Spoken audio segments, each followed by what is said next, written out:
it seems like every time a new innovation comes through technology, the first request is shut this down. And that is just not our approach as a school system. It's that we want to learn the value of that tool and figure out how to maximize it in the classroom. And, we've been saying as educators for a long time that if somebody can Google an answer to that question on the test, is it really the best question on a test? Well, ChatGPT kind of just takes that to the next level. And it really calls into question, how we design lessons as educators, how we challenge our students, and how we put problems in front of them. You're listening to the SmartSocial.com podcast. I'm your host, Josh Ochs. This is our District Talk segment where we interview district leaders to learn how they're keeping students safe on social media so those students can someday shine online. Now, let's get back to the interview. I'm Brandon Quinn, Superintendent of the Alcorn School District here in Corinth, Mississippi. We have about 3,200 students, 3 school campuses, K-12 campuses, along with a career and technical education center.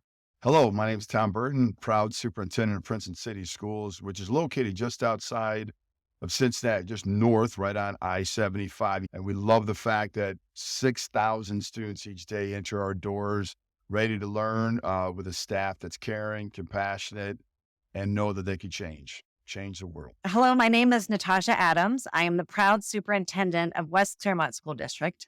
We're located in Cincinnati, Ohio, and happen to be the most Western Appalachian school district in the state of Ohio. So we serve about 8,400 students, and that is within 9 school buildings. How is your school district approaching ChatGPT?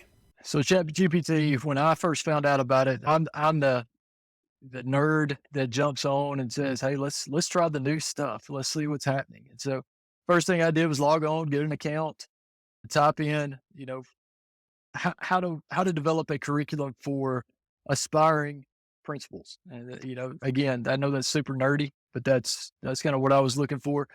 So sure enough, I hit the enter button. I'd put some parameters around it within the search bar, and then boom, hit it, 15 seconds, I've got a curriculum. I asked for resources for each one of the modules. Boom, 15 seconds, I've got resources and a situational judgment test for each one of the modules. And I'm just blown away by it. It sources it and gave me books for every module. It's super neat.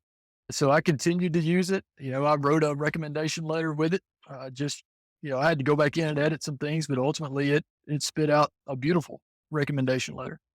So then I took it from there, probably 2 weeks after I'd logged on, and brought it into a principal's meeting.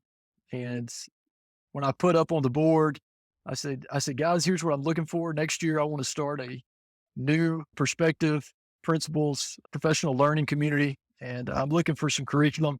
And I said, I was just on ChatGPT. I said, if you hadn't seen it, here's what it does. And I hit the enter button all over again. And when I did, it just started spitting it out. They're amazed by it. We dug into it for a little bit while we were in the principal's meeting, and I had principals grabbing their laptops and turning it around and saying, dude, did you see this? I mean, it was just, doing crazy stuff. But then we also informed them. Number one, the age limit that's on ChatGPT, which, you may tell me different. At one time it was 18, but I think it's dropped now, has it not?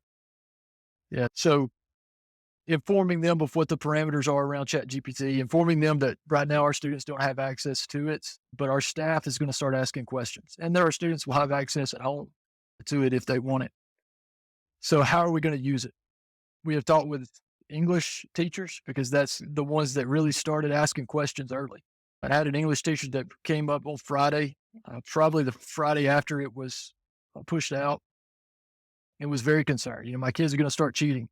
When I use Canvas and put it through Turnitin, it doesn't catch all the plagiarism. It's not going to tell me that ChatGPT did this. And so just kind of all up in arms. So I was able to just say, oh, hang on, let's talk through. I don't have all the answers by any means, but can we do oral presentations? Can we look at evaluating our students differently? Can we look at assessments differently?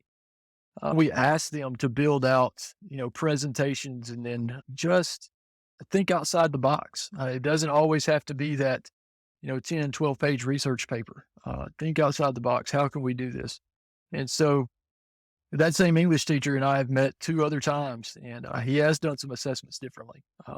He says, I don't know if they use ChatGPT or not, but just by giving an oral presentation, just by collaborating in groups and me just evaluating those groups, he says, man, they're learning.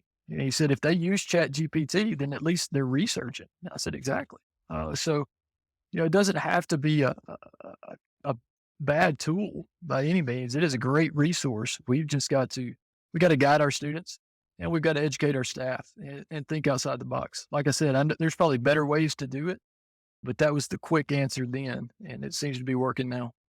Yeah, well, it's funny. I saw ChatGPT, I don't know how long ago it was, and it was incredible. And I said, write me a 3-page paper on Henry David Thoreau. And I could not believe it. Now, interestingly enough, right, I cut and copied and put in Grammarly just to see where it would be rated, right? It was at 82%. That's not good, right? So that in and of itself, I think we can't just say to our kids that ChatGPT is bad. It's not.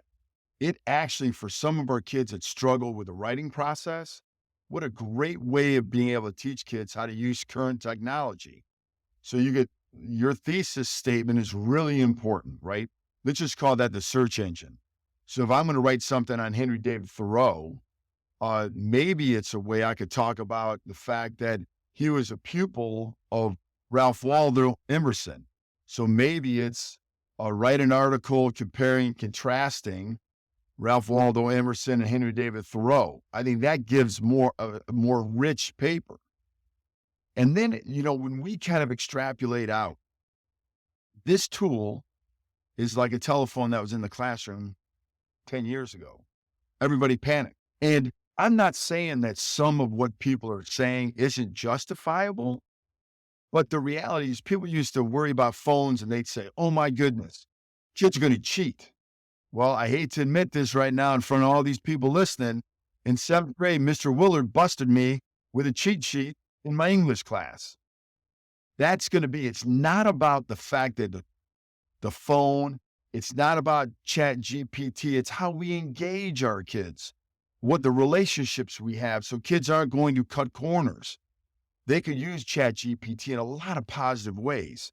So that's really kind of what we're trying to do. We're trying to get our heads around it.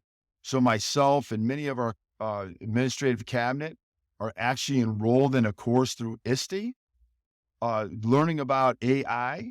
And one of the tools that we've learned about and actually dug down deep is how would we help kids understand the value of ChatGPT, but also how not to use it as a platform of just taking the easy way out and think you're done with a paper. And lastly, I will say that this is not new technology at all. So I'm going to say this, and Josh and whoever's listening, you guys probably remember this, but this is probably 8 to 10, maybe 12 years ago. There's a guy named Alan November that spoke specifically about what was called this new website, Wolfram Alpha. Wolfram Alpha is a way that you could type in an equation at that point, any equation, and it would solve it for you. And I remember talking to people about it, and people are like, oh my God, kids are going to use this just to complete their homework. They're never going to learn. Well, my own children, I told them about this when they were struggling with some, math problems. And it's not about the fact you get the answer. It's about the fact how many of our kids struggle in mathematical computations, and they get 3 or 4 steps, and it's beautiful. They got it down. But then the 4th step or the 5th, or maybe they, miscalculated or whatever. What a tool Wolfram Alpha is to be able to help kids with math, not to get the right answer, to see where they made a mistake. And I think the same thing could hold true for like a ChatGPT.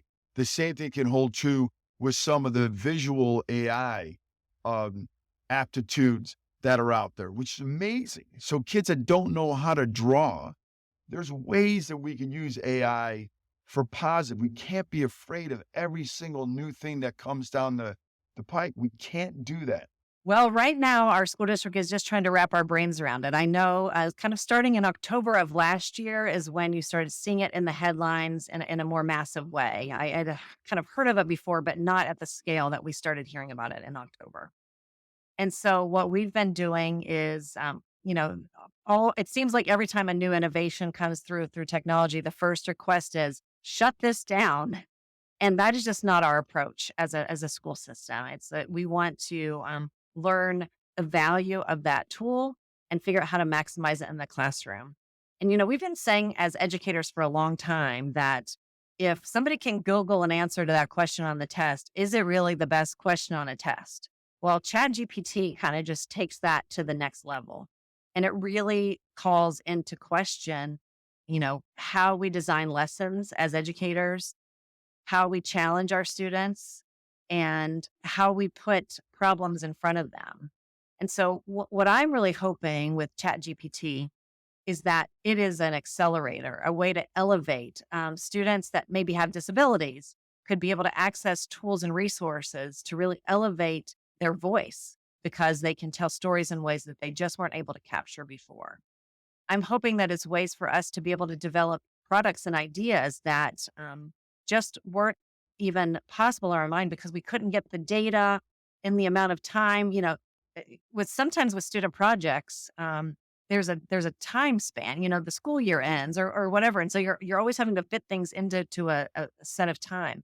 I really believe ChatGPT can accelerate some of the data and information that we need in our hands to be able to be creative and access things beyond the walls of our schools. And so I'm hoping to see that data as an accelerator there.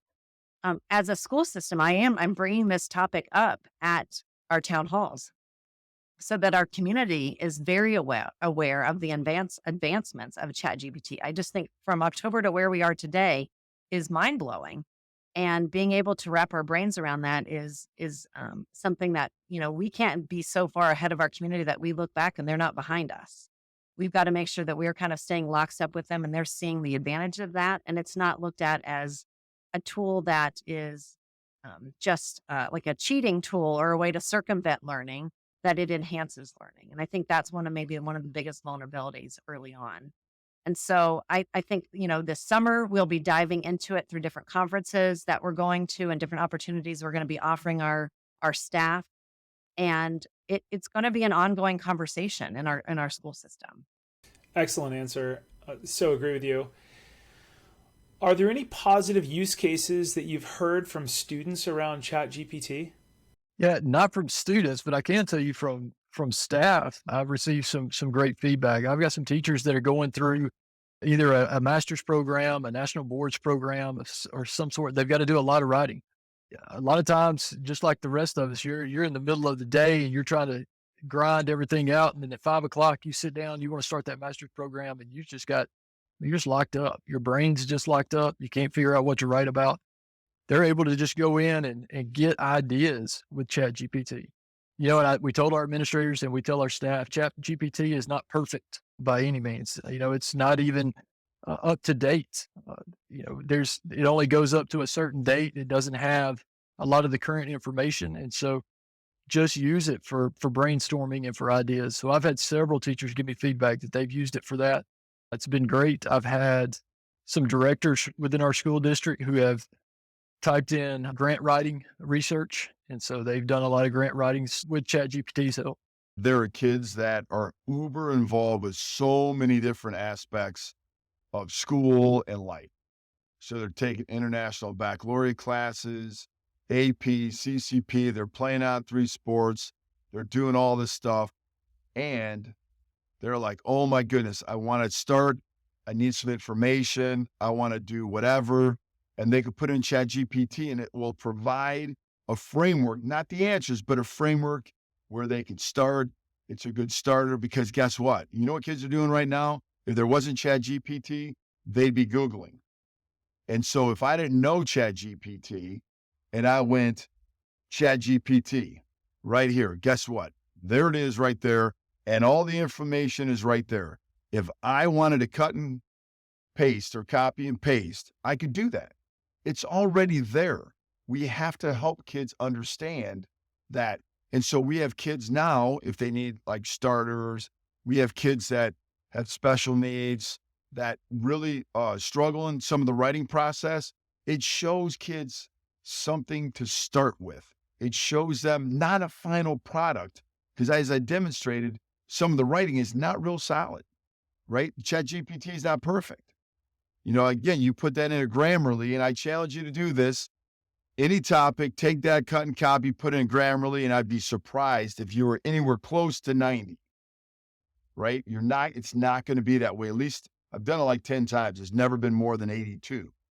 So I think that helping kids do that, and we have kids that have done that with starters. And the interesting thing is when they get to the writing process, man, you can't even tell because almost the entire paper is different. They just needed a little start to kind of get going. And I don't think that's bad.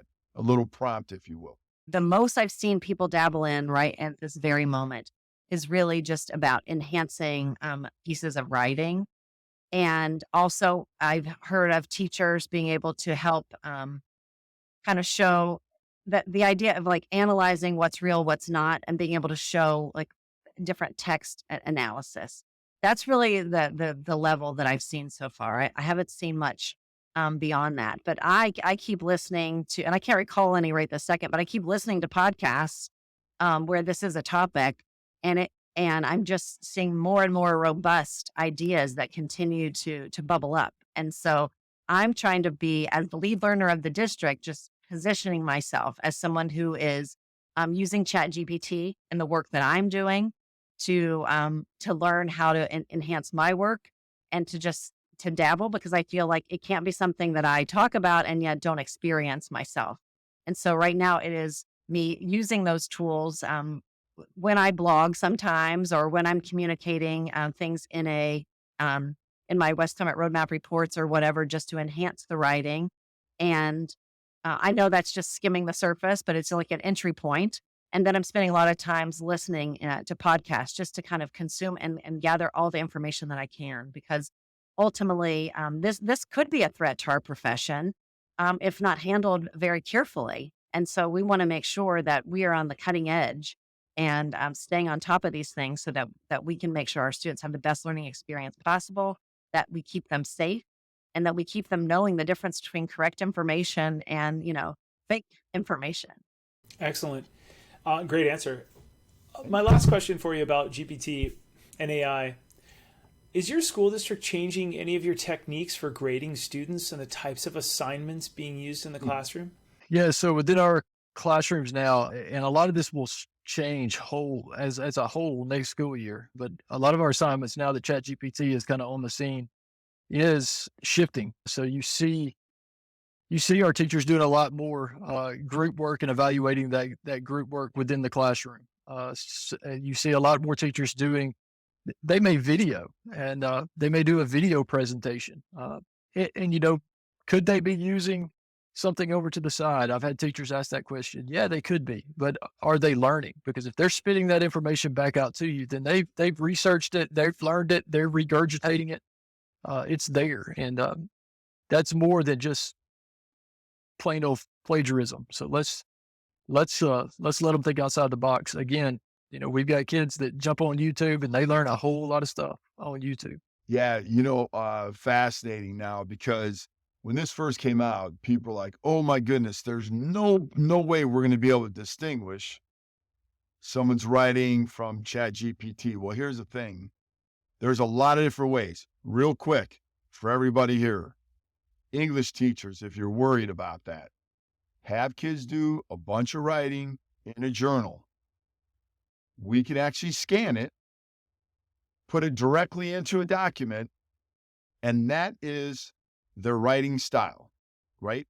So you easily can go back. Like, my kids are never going to use multiple syllable words when they write, right? As they get older, yeah, they have developed much different vocabulary or whatever, but a lot of times kids will use more words. They'll say there'll be a very limited resources in subject A, B, and C, instead of saying a dearth, right? So, but you can't have kids if they're using like all these big words and they've never used them before, right? You got to be able to look at that. So from a grading perspective, I would just say that, yeah, I mean, we're looking at a variety of different things. Now there's some apps and some platforms you could put in someone's writing to see if it's ChatGPT or not. In fact, there was a student from Harvard that I believe was the first that actually created a program to be able to detect if there's ChatGPT or not. So yeah, there's a lot of different ways. We know that kids submit work through Turnitin, and that actually gauges writing and looks for plagiarism. So there's all kinds of resources out there.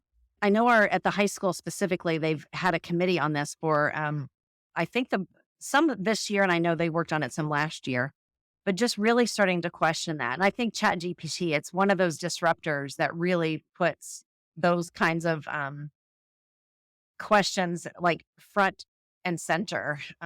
As we are building our portrait of a graduate, what we are doing is trying to now better define those competencies and say, what do they look like? What do they sound like? And how's it different in a second grade classroom versus an eighth grade classroom? Our science teachers specifically are working on capstone projects that are done so that special core learning happens across our school system, no matter what school you're in or what grade you're in, that really builds those skills so that it's not something that just happens in high school, that we build on them from pre-K all the way up to 12th grade. And in those experiences, it's really calling into question grading practices. And because you're looking at performance and you're looking at, this is not something you can just grade by doing a couple, multiple choice questions on a test. That students really have to show their learning, show their thinking in a performance mode versus in a regurgitate mode. And so I think it really is pushing the envelope, and teachers are experimenting and exploring. I just think it's going to be an ongoing conversation. It's still pretty new for people to think outside of that. And it's not so much of not being able to think outside of it. It's helping the world out there and all the stakeholders kind of understand the relevancy of changing that practice, because people are used to seeing a report card coming home looking a certain way, or an assignment being marked up or whatever. And some of these products, especially digital ones, you don't wrap your hands around them like that. You don't see it in the way that maybe you've seen traditional assignments come through. And so it's an education of all stakeholders. Thanks for listening to our smartsocial.com podcast. I'm your host, Josh Ochs. This was our District Talk segment where we interview school district leaders to learn how they're keeping students safe on social media so those students can someday launch into their future by shining online. This episode was brought to you by our smartsocial.com VIP program. It's called the Very Informed Parent Program, which helps you engage your students with teen-led video lessons. Stay one step ahead with our premium parent newsletter and discover hidden features on trending apps on teens' phones and our 54 plus live parent and student-friendly events every single year.